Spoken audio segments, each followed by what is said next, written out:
what's happening, everybody? All the followers on Facebook, everybody who's been participating in the giveaways. It really does mean the world to me.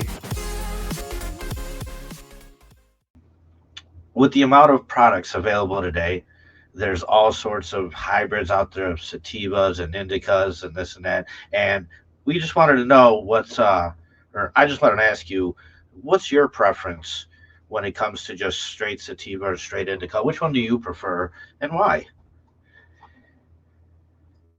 Well, yeah, the indica sativa debate has been around for a while. I think both are great, you know. Um, some people don't like indicas because they feel like it makes them lazy or kind of makes them kind of sit around a little bit, and they need something to get them up and get them going, so they'll go for a sativa. And it really kind of depends on what's going on in the day and what I've kind of got going on. I do like both. I really do like both personally, but there's definitely benefits to both and for different reasons. If I had to like gravitate towards a jar and pick one thing out, for me it's indica. I personally, for my own body and how my endocannabinoid system works, it really prefers that.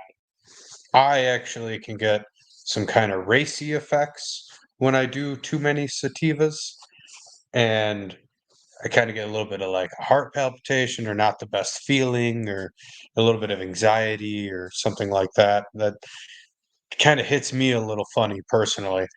I do like it from time to time. Sometimes it's nice to, have to focus on breathing and, and not dying or whatever. But but yeah, I do like and the relaxing effects of an indica for sure. That would be my go-to. And I think I breed a few more indicas than sativas. Sativas are They're great. Don't get me wrong. For all people out there who really like sativas, I'm not knocking them. I do like them as well.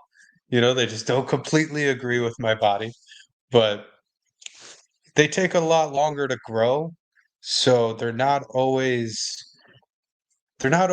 as commercially viable for certain people who are trying to do certain things. So a lot of times you'll notice in the market, a lot of things will lean indica just because they finish much faster in flowering. So a lot of people gravitate towards, I believe, indicas mostly, just because that's maybe what they're more familiar with. Yeah, I kind of have the same thing, but on the opposite end, where for me, if I smoke an indica too early in the morning, I'll wind up with a headache by noon. So it's like if it's going to be a morning smoke, I almost kind of need more of a sativa type in order to even feel all right throughout the day. And then just when it comes to growing them, I know you mentioned that the indicas finish faster. What about the yield difference? You know uh, is that a better option than if you're doing kind of like a sea green, where if you have something that's consistently coming in and going out, but if you're only doing like one grow, one tent, and it's go big or go home, would you then say sativas would yield more? Well, with the tent, it has most to do with canopy space. When you're working inside of a tent, you only are limited to the space available inside the tent. So I think I think you can get a good yield out of either or variety. I think I would say more the sativas can get pretty big because they do take a little longer to flower. So they have a little bit more time to kind of bulk up and get a little bit more yield. But I'm not knocking into because they still can be short and stubby and have like, really fat colas too. So I can't knock the yield on either. I think you can do well with either or. And indicas are, typically shorter plants and broader leaves and more bushy style plants. So the vertical growth isn't as great. They don't really stretch as much. So the vertical yield, I would say, might be a little bit lower than on a sativa that's often a large stretcher or these big towering plants that really stack up nicely and provide a little bit more of the vertical yield as long as your light can penetrate that far down. If your light can't penetrate that far down, then you're really only working with that, depth of about 1 foot, and then whatever your space is within the tent, whether it be a 4x4 or 2x4, whatever that space is, really you have that limited room for your best flowers, and then anything below that kind of gets shaded out if you're going wall to wall with your plants, so if you're trying to maximize yield. Do you feel that a lot of strains out there nowadays are just hybrids? Yeah, I mean, I really think everything is mixed quite a bunch. Everybody's kind of taken a lot of strains and mixed them together at this point, including myself.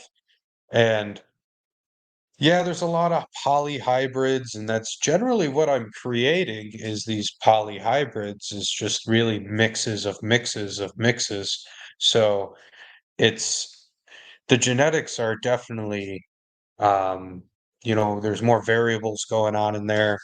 And I wouldn't say anything out there is truly like a land race um sativa, or unless you go to get like I think Durban poison is what they say is the closest thing, and that's like a South African sativa, and that's probably the closest thing on the market that if you can go to the store and or one of your local dispos, and they'll have something like that where they'll say this is pure sativa, and maybe some of the hazes I would say lean a little bit pure sativa, but as far as indicas go, the only thing in that realm is going to be like landrace Afghan plants, and some Hindu plants and some stuff like that that really are meant for those locations. But yeah, everything's kind of been a mix at this point, and it's good because both things are bringing good stuff to the mix. The sativas really, they have these uplifting, energetic, um, cerebral effects that are really nice and really kind of hit those receptors in the brain really strong, whereas the indicas are more in the body. So they kind of hit, your pain and your joints and your ligaments, and kind of help you relax a little bit. So both are really good, and especially when you mix them together and you kind of get the best of both worlds in some of those hybrids. And I do feel like when I do the hybrids, they lean one way or the other. They're generally, it's really hard to find something that just does both, where you get both effects like really, really strongly. Normally it leans one way or the other, where you have like a 60-40 or 70-30 mix in the it leaning sativa or leaning indica. And I prefer it to lean indica. I don't like straight indica because I do like the loopiness of the cerebral effects from the sativa. So I'd say I most prefer a hybrid indica, and that way you kind of get the best of both worlds. Yeah, I mean, I definitely prefer the effect from the indica. Like I said, for me though, it's just a issue on when. You know what I mean? For a late night treat, that's the best way to go in my opinion. I love the stuff that knocks me to my ass. Absolutely, absolutely. With the indicas, I've woken up and then you do a little too much indica, you're going right back to bed at 8 a.m. You know what I mean? Hey, So you know it, right? you can't, some people they just can't function, and I get that too. It takes a certain person to really, be able to, I don't know, function on, this all day long. So, but Yeah, there's a lot of frequent flyers out there. So I think definitely. I think, it's hard to do indicas all day. Yeah, I wanted to ask you just about the seedling stage weeks and what the process is like. You know, day one of veg moving forward. Right on. So when last we were talking, I believe we left off right as the seed was emerging, as the seed was coming out of the soil. And when the seed finally emerges out of the soil and you remove that seed casing, or if it was still on there or not, and your those first starter leaves are just starting to open up, and you can see the just startings of the first true leaves of the plant. And right then and there is when you take off the baggie that was on the solo cup, retaining the moisture.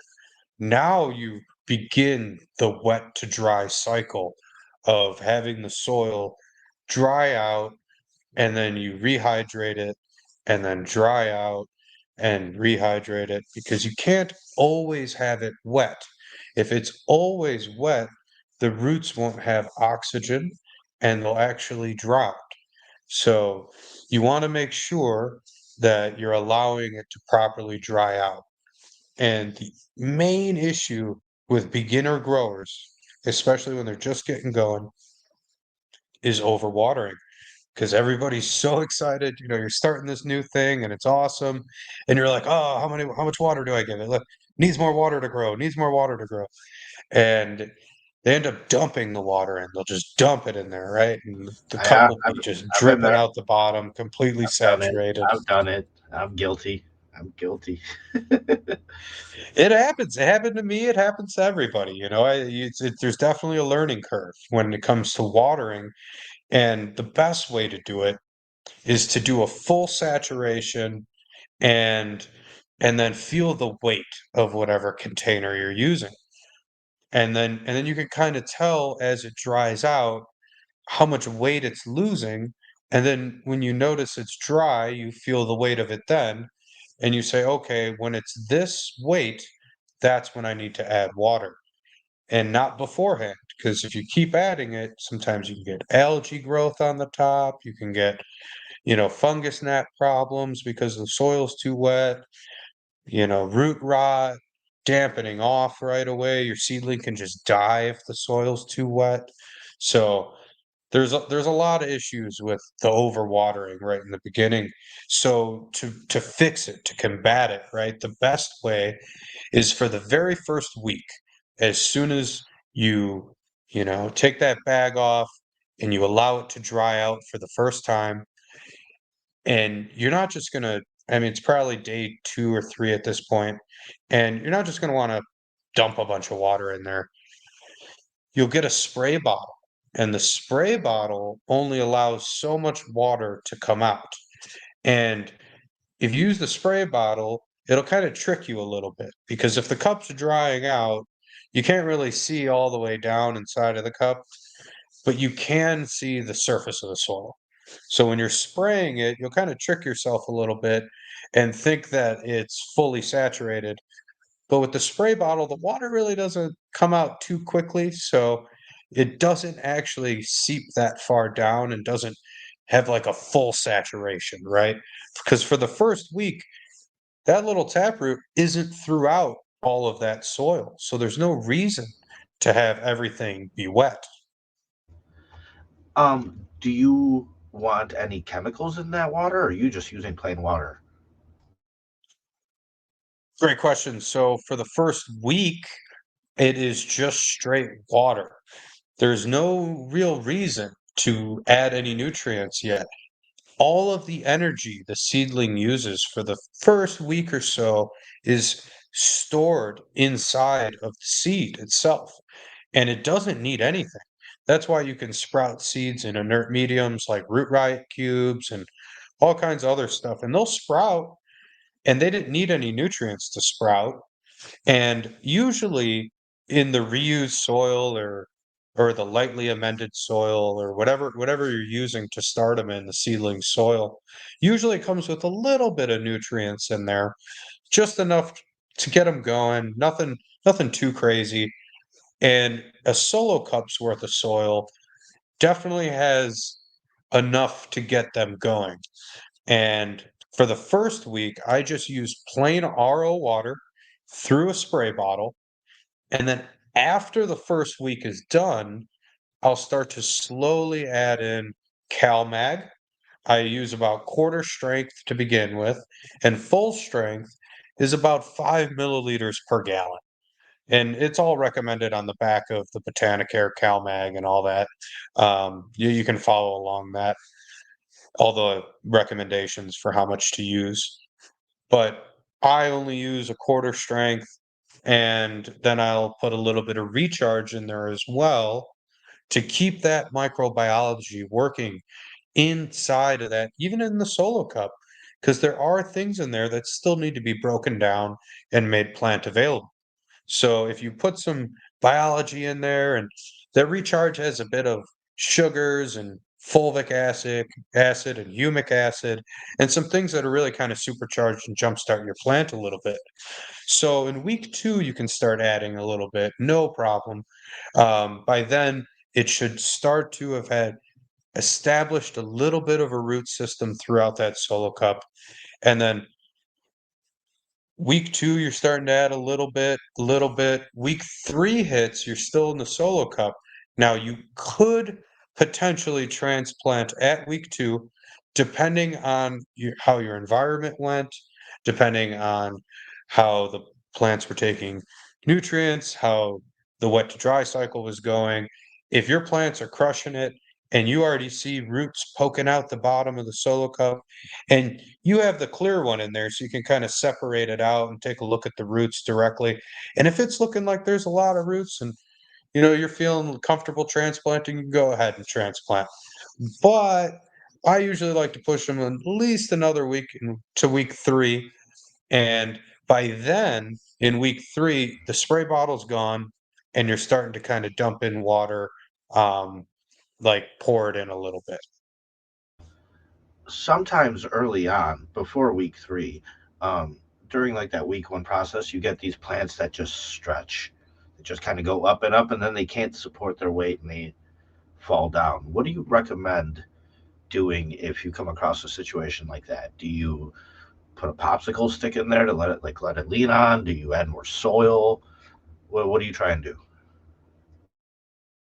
So what you're referring to is a leggy or a stretchy um, seedling, and that is usually due right away to there not being enough light.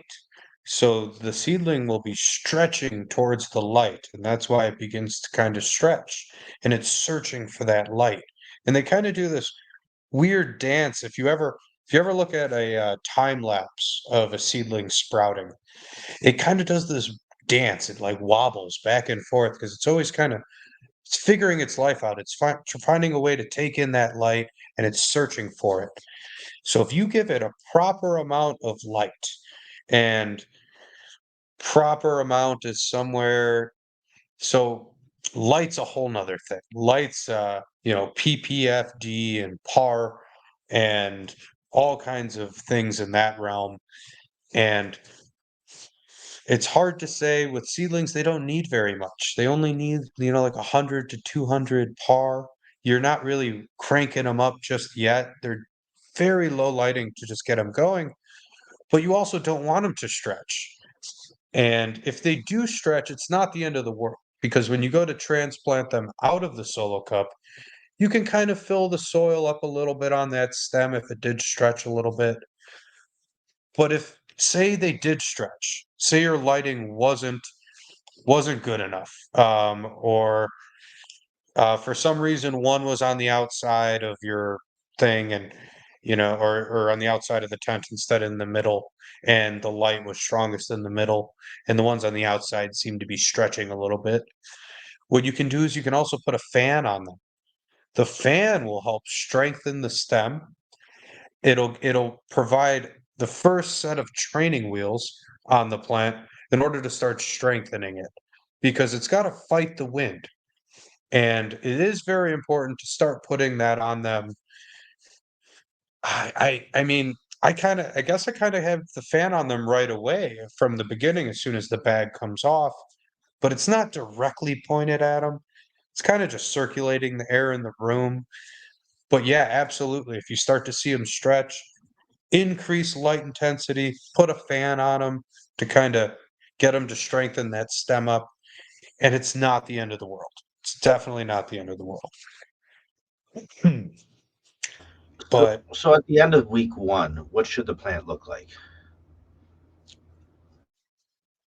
so by the end of week one, the plant shouldn't really be that big yet. It's still just getting its, it's still growing its first set of true leaves out. And usually they get these fat first starter true leaves, and it'll probably be starting on its second node of leaves or second set of true leaves. Usually come out as a three set of leaf, and then the next one should be five, and then so forth. Um, but it doesn't always happen that way. It doesn't sometimes, you'll have weird stuff where it'll split off or it'll top itself right away, or who knows, depending on what kind of happens. But usually, yeah, they're usually very small by the end of week one.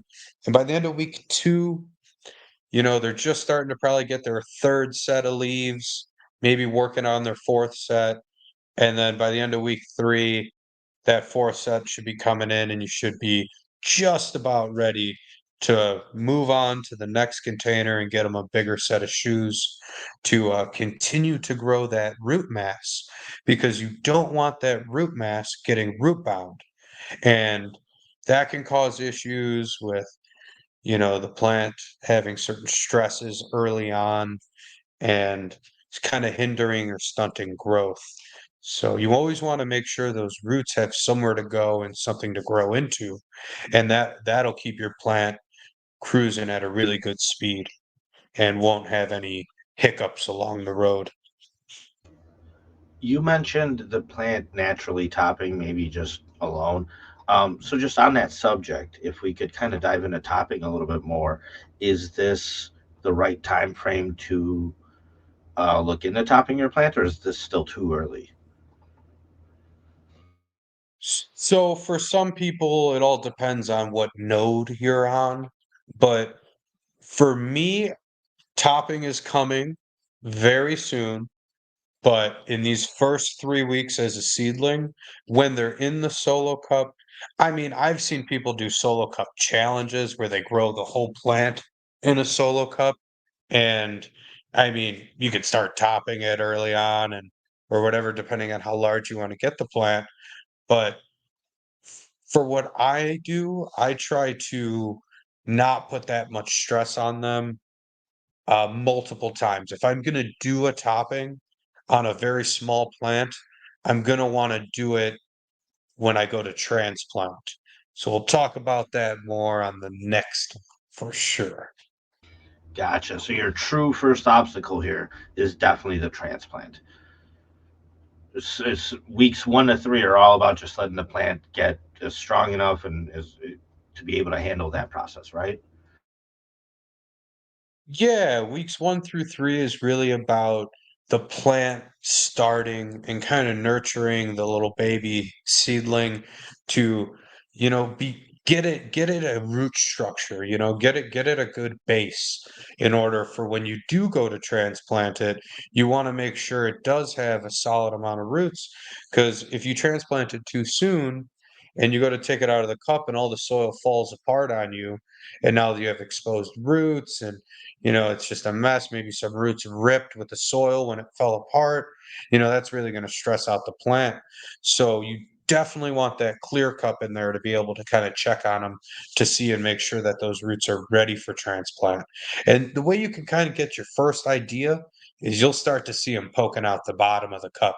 You can, 'cause you'll make a few holes at the bottom for drainage of the cup. And when you start to see those roots popping out, they're looking for bigger shoes, looking for more soil. And at the end of week three, it's about time to give that to them. When it comes to stressing plants, I've got a lot of experience in that area, right? So I've put plants through hell. I really have. And the one thing I just want to kind of include in this conversation is, um, it's like it's like this, the conversation of life. There's a time and place for everything, right? This is the part where you can make mistakes and still get away with it, because down the road when you're flowering, your mistakes are much more costly. However, during this veg part, I mean, you could veg for as long as you'd like, right? So, I mean, you could give the plant a ton of chances to bounce back from just about any mistake you make, and it'll be fine at the end of the day. Would you agree? So once you get to veg stage, I would say for sure. In the beginning, in the early stages, I mean, you can easily kill that seedling, and temperature can be an issue.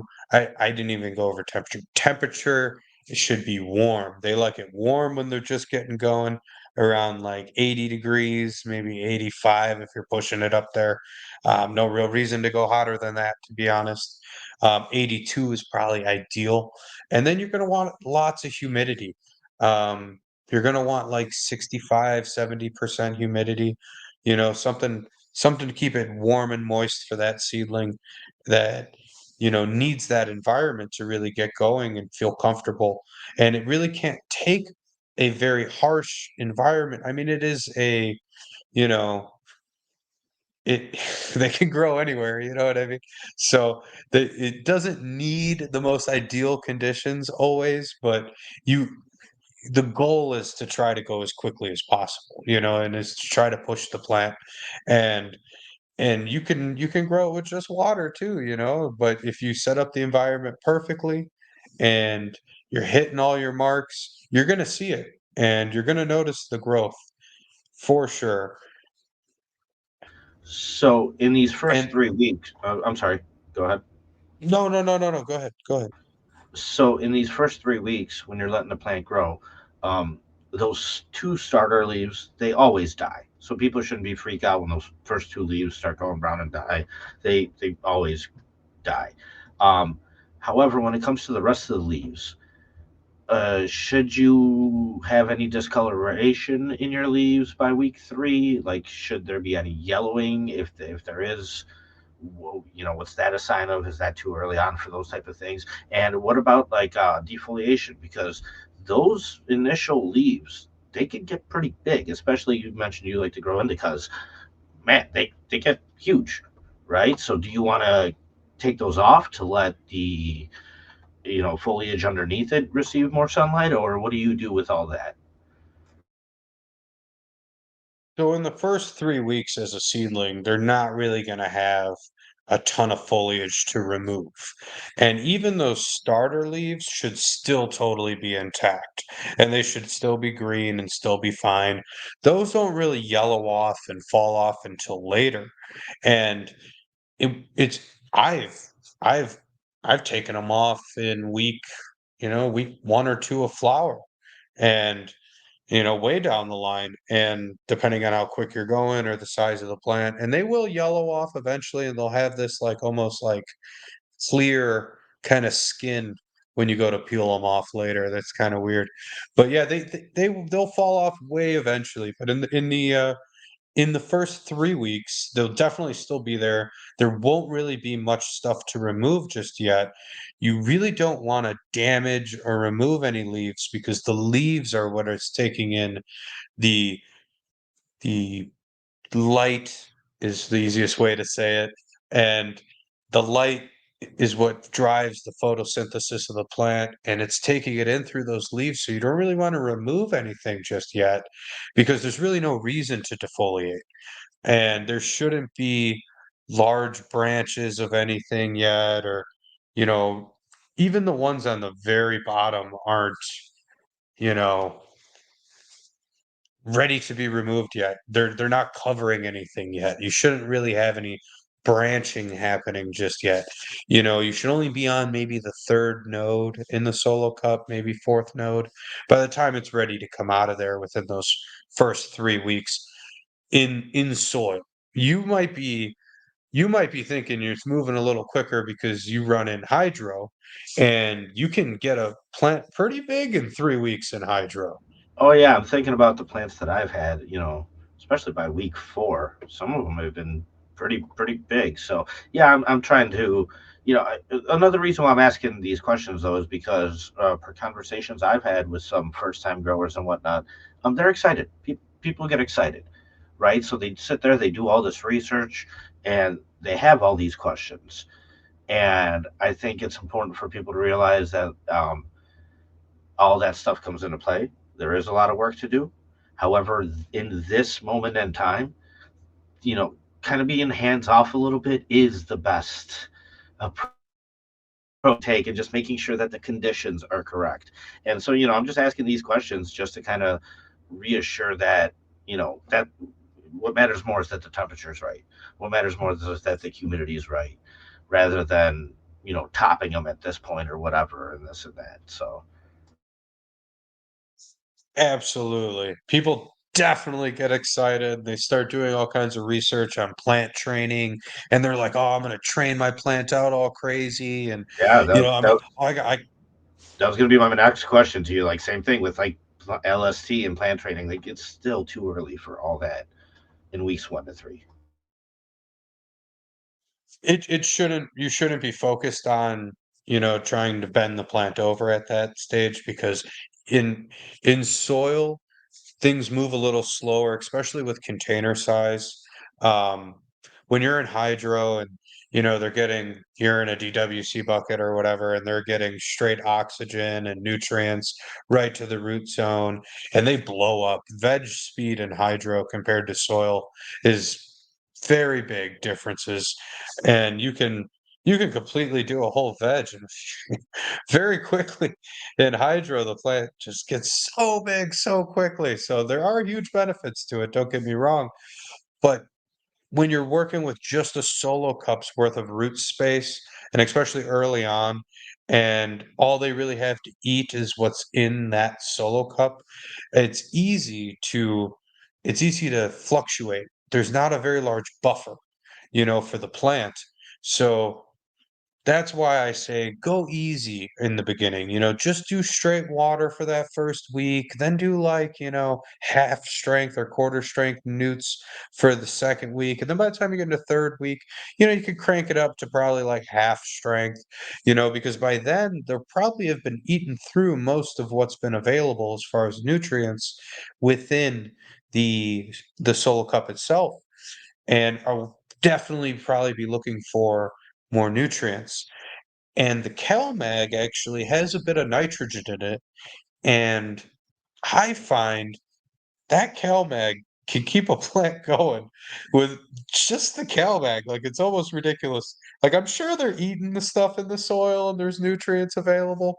Um, but CalMag and the nitrogen in there is definitely evident, and you can see your plants stay green from it, and they're not all the nutrients is gone by a certain point because you can push them in the solo cup. Like I said, people do solo cup challenges and stuff, and they'll grow them for a long time in a solo cup, and eventually that nutrient is gone. But as long as you feed that root zone properly with something that's plant available from like a bottle, or a synthetic nutrient, you can have a pretty small root space and still have a very large plant. So, but for what my grow style is and what I'm trying to do, I really like to just, low stress and have the plant really, you know, be able to do what it needs to do early on its own without pushing it too hard. The whole goal is to stress the plant when you need to stress the plant, and try to keep it as happy as you can throughout the entire process. But the seedling stage is definitely a big one because that's where you start and that's where it gets going. And once you get through those first 3 weeks and you see those roots poking out the bottom, and you're like, all right, it's time for transplant. What does nutrient burn look like? Like, if you're in week 3 and you've added too many nutrients, what are some of the signs you'll see? So with my grow style and what I'm doing with, just using the soil and going easy on the nutrients, you won't see any nutrient burn, or you shouldn't, especially with the stuff that I use. But say, you have some stuff lying around and you're like, oh, I want to just use it. Now, nutrient burn can basically it can be people call it nutrient burn, but really what it is it's a nutrient toxicity where you've added too much nutrients to the soil. And what happens is it can throw your pH out of whack because you are only working with a solo cup's worth of soil. So that buffer is really small. You can fluctuate the pH in there. And if you get that pH too far out of range, and for soil, people like to say it's about 6.2 to 7.2, somewhere in that range, is ideal in order to uptake most of the nutrients that the plant needs to survive and to grow. But if you put in too many, what ends up happening is that you can lock out certain things. And if your pH gets too far out of whack, then the plant can't uptake nutrient properly. And it could be because you added too much nutrients and push the pH out of range of it being able to uptake that nutrient. So what you can see is possibly some yellowing on the tips of the leaves and that or some browning within the leaf. And that's going to be your first indication that you might have added just a little bit too much of something. Or it depends on the toxicity because certain ones will present differently. So if you add too much nitrogen, what'll happen is the leaf will get really dark green and it'll almost appear waxy and it'll start to curl down and have this claw-like shape. And that's just too much nitrogen. Now, is it a burn? Not necessarily, because the plant isn't completely, the leaves aren't dying because it can't uptake it. It's just it has way too much available and it's causing issues with having too much available, with the dark green leaves and uh, doesn't That's look what great. happens. Doesn't look That's what great. happens to me, man. Too much meat, not enough vegetables, and then I start to curl over, and everybody's wondering what's going on. No, but I think yeah, definitely. Another thing I wanted to ask you is, you mentioned that early on they don't need much light, and I think um, uh, light intensity is something that I used to kind of play around with and worry about and this and that. Like, do you want all your lights full go right now, or do you add lighting as you go? So it depends on what kind of light you have. Um, Most of my lights have dimmers on them, and you can just kind of adjust the light's intensity and the light density with how much you crank up that dimmer. And early on, you really don't need that much lighting. Like I was saying, probably between 100 and 200 par, and that should be more than enough. But is it just to like save on electricity costs, or are there health benefits to the plant receiving less light in this stage? Absolutely benefits. And when I say things like the plant doesn't need it, um, it's due to something called DLI, which is a daily light integral, and that is how much light the plant can actually take in within a 24-hour period. At a certain point, the plant has done as much photosynthesis as it can for the day. And you'll actually notice early on in the day, when the lights first kick on, the plants will be reaching for the light because they're ready to take it in and ready to absorb all that light. And as the day goes on, you'll notice the leaves will kind of drop a little bit and they'll start to kind of, relax. And then right before the lights are going off, they should be kind of almost drooping a little bit and it's because they've taken in all the light they can. And when the seedling is still very small, it can't take in all the light. It doesn't have the leaves to do that. So I would definitely, definitely stray away from cranking that light all the way up. If you're gonna do that, I recommend just putting it all the way at the very top of your tent and then you can run at 100%, you could totally do that, and, you may run into some issues of stress or maybe some light burn or heat stress or other things that come with cranking your light too hot, or having it too close, but really, most lights come with a par map and recommendations. And there's ways to measure the par and that kind of thing with par meters, but really I just kind of go by the general, thing, the par map that the lights will normally come with. Most manufacturers will have a par map that says at 12 inches, this is how strong your light is. At 18 inches away from the canopy, this is how strong your light is. And you can kind of go by that. And you can try getting it closer, say your plant is stretching and it's leggy and you're looking at it and you're like, man, it said 12 inches would have been good. What's going on here? And it's not. It's not good. The plant's, still stretching up towards the light, trying to get to it. It's getting real leggy and it's falling over. So you got to crank it up a little bit, and you really got to at a certain point read the plant. You got to, and the plant will tell you with how it reacts to things on what it needs, and really the goal is to just give it what it needs. And when you start realizing that, oh, it's stretching because it doesn't have enough light, I need to give it more light, and then that's when you know to either bring the light closer or increase intensity by increasing the dimmer.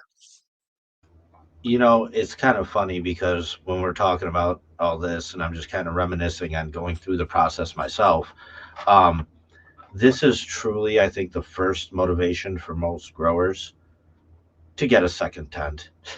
You go through this process and you're like, wow, that first month or that first, yeah, 3 weeks really doesn't take that much space. I can do it on one light. I can do it in a tiny tent, and I can do it while my other tent is finishing up. You know what I mean? So that way you're ready to go to kind of put, when you transplant, to put them in the bigger tent. Um, it's just funny because just listening to it, I could just imagine, all the times I've kind of started in a big tent where it's just kind of like you feel like you're almost wasting that space in those first 3 weeks because they are tiny. They really are.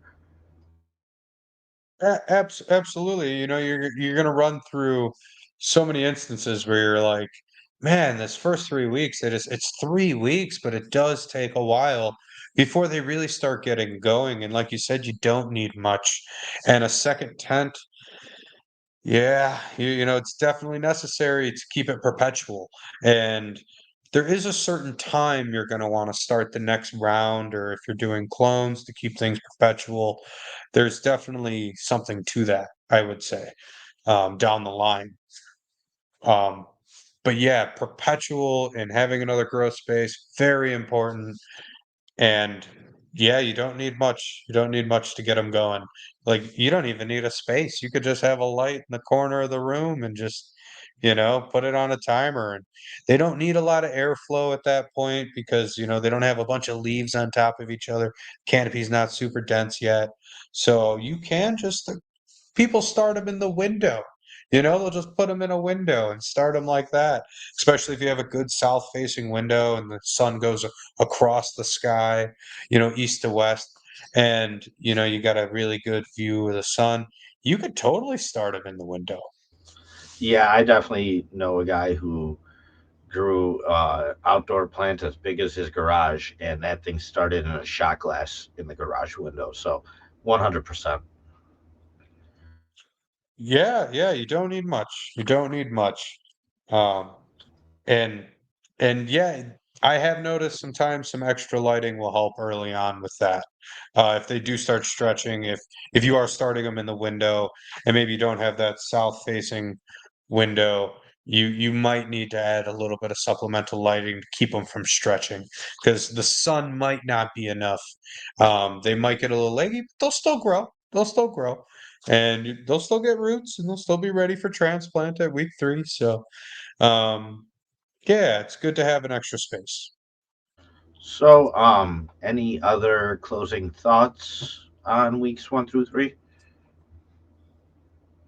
I think mainly, it's really about just not overwatering. It's about keeping that environment good. It's about not stressing the plant or stunting it by overwatering it or ripping leaves off or prying at the plant or bending it over or trying to do anything really too much at this stage because really it's still developing and it's really starting to get those starter leaves. So you really don't want to do too much right away. I would say take it easy, go easy on the newts, go easy on the watering, start with a spray bottle. Start with a spray bottle is a big one because it will hinder you from watering too much. And then by the end, you'll probably be watering them every day and you'll start to get bored of that spray bottle. So you'll probably switch over to hand watering with just, you'll rip, you open up the bottle, spray bottle, and you can start dumping in the water. Or you mix it up in your watering can or whatever you have. But yeah, yeah, I think those are the main things. Yeah, I think overall the idea is just more conditions and patience than anything else, especially in these early 3 weeks.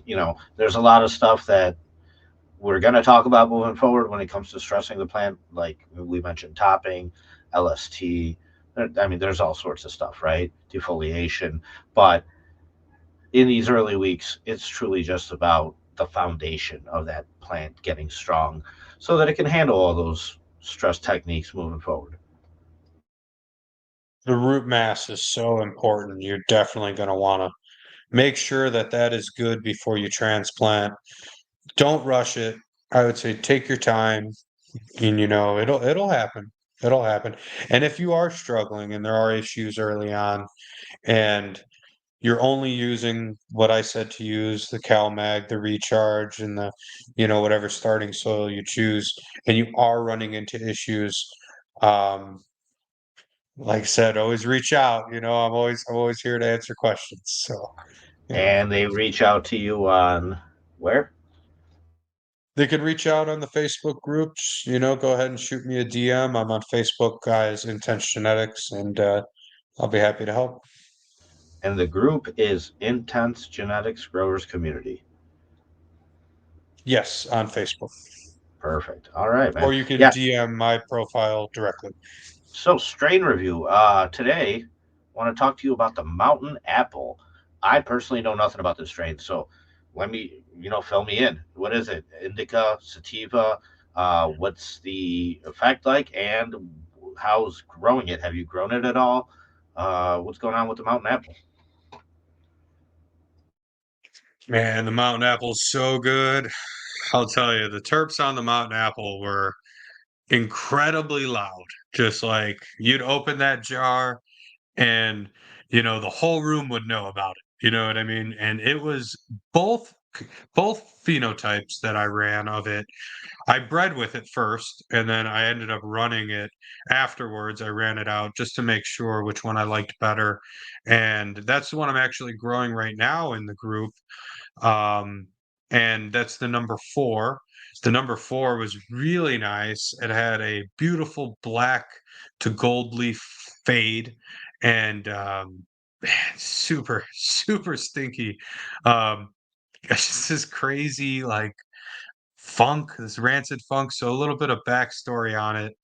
Um, I was looking for an apple strain to breed with. I was like, man, I really want an apple strain. I'm hearing about all these apple strains. And I'd never had the apple terp yet. I'm like looking for that. And I have a cousin who was doing some traveling work and he ended up going out to Portland, Oregon and he was working out there and I'm like, hey man, you're in like the Mecca. See if you can find me one of them apple strains. I give you the cash, whatever. And he's like, I got you. I'll see what I. And he ended up going all around, stopping at all these different shops that they have out there. And everybody eventually pointed him towards Archive. And Archive is a breeder who's well known for his amazing strains. Like think he did the RS11, I want to say, and he does a lot of work with the Skittles and a few other things.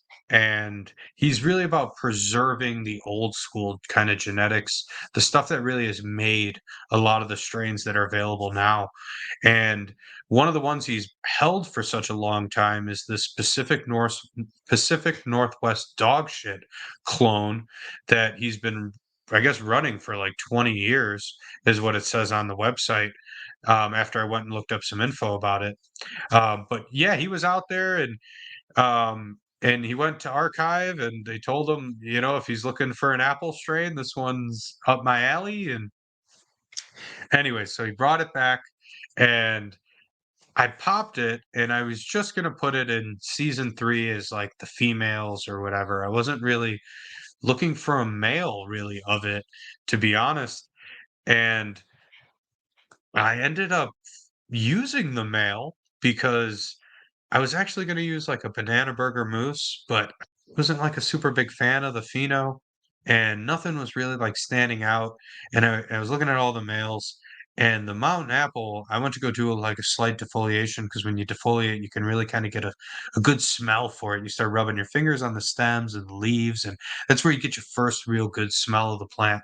And that mountain apple, man, those leaves stuck right to my hands, like in veg, like so sticky. The leaf stuck, and it was a male. It wasn't even a female, And I was like, okay, if oil production is the goal, this is the one we're going for.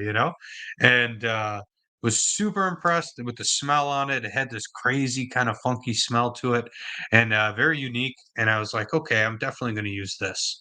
This is a really interesting kind of male. I usually, you could see a little bit of frost on the male, but it's not like they're sticky ever. Like at least not the ones that I've kind of hunted, and I was really excited about it. I was really excited about it. And I was excited that he had, brought it all the way back from there. And the lineage on it is Pacific Northwest dog shit crossed to Zittles. And then that's crossed to the Moon Bow number 112, number 60. And the Moon Bow is also a cross of the Zittles. So it has Zittles on both sides for those terps. The Zittles is really bringing out the flavor these days. So everybody's mixing stuff with the Zittles and I think it's good. I think it's good. So that I wanted to bring out the flavor too. So I mix that with everything, trying to up the terps on everything and trying to bring that stickiness to everything. And I just really thought that male was going to just knock it out of the park. And so far in all the test rounds, everything's looking great. So been really happy with what it's kind of brought to the table as far as me choosing it as a male. Now the actual the flour and consuming it, super flavorful, such a good taste, and, definitely had more of a hybrid effect. I wouldn't say it it leaned more sativa or indica. I'd say maybe it leaned just a little bit more sativa. I would say it had real nice cerebral effect. It was in the body a little bit, but definitely more kind of uplifting. So I also thought that was a cool kind of hybrid effect to kind of bring to everything as well, to see if it kind of made, and certain varieties maybe a little bit more sativa leaning, where certain ones are a little bit more indica leaning, even though they're from the same seed batch. When I popped a different one of its children, I found that some were sativa leaning and some were indica leaning, like the mother. And having that hybrid effect in there is really nice. So super stoked on how everything's turning out with that cross with the mountain apple, and happy to have been able to use it. Big shout out to Mike for bringing it back and putting everybody on some game. You know what I mean? So beautiful flowers. You can go check them out on the Facebook group. You just go in there and type in mountain apple at the top in the search bar, and every post of me posting about the mountain apple should come up, and you should be able to get a good idea of what it's really all about, with all the pictures and stuff on there on the community group page. Yeah, and once again, that Facebook page is Intense Genetics Growers Community. So for anybody who's searching for it, just go there, and then yeah, it sounds like you definitely found yourself a winner.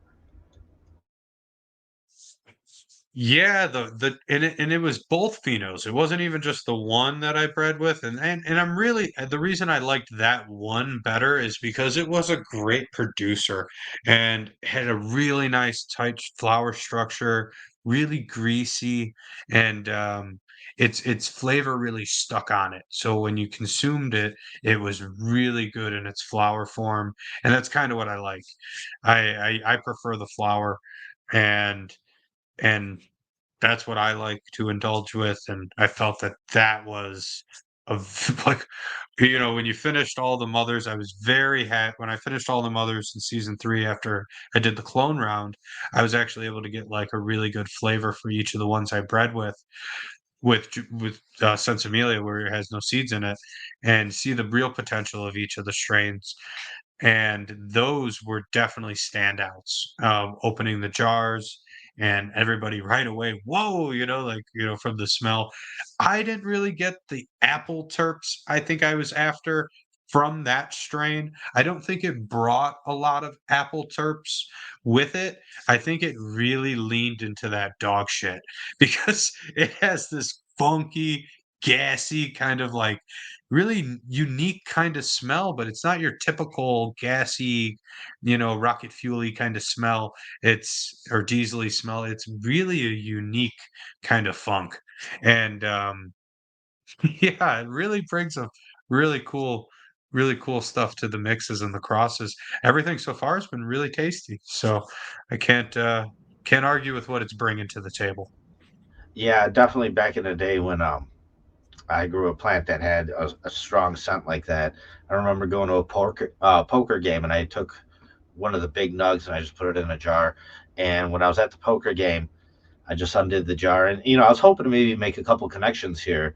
And yeah, it raised some eyebrows. I know we met a couple mutual friends. I don't want to say any names or anything, but some people that we wound up dealing with for edibles and things like that, and being able to learn from them and whatnot. But that all started with me popping a jar of some really really stinky stuff. Yeah, it's always a good feeling to watch people around the room being like, "Whoa, what's that guy got?"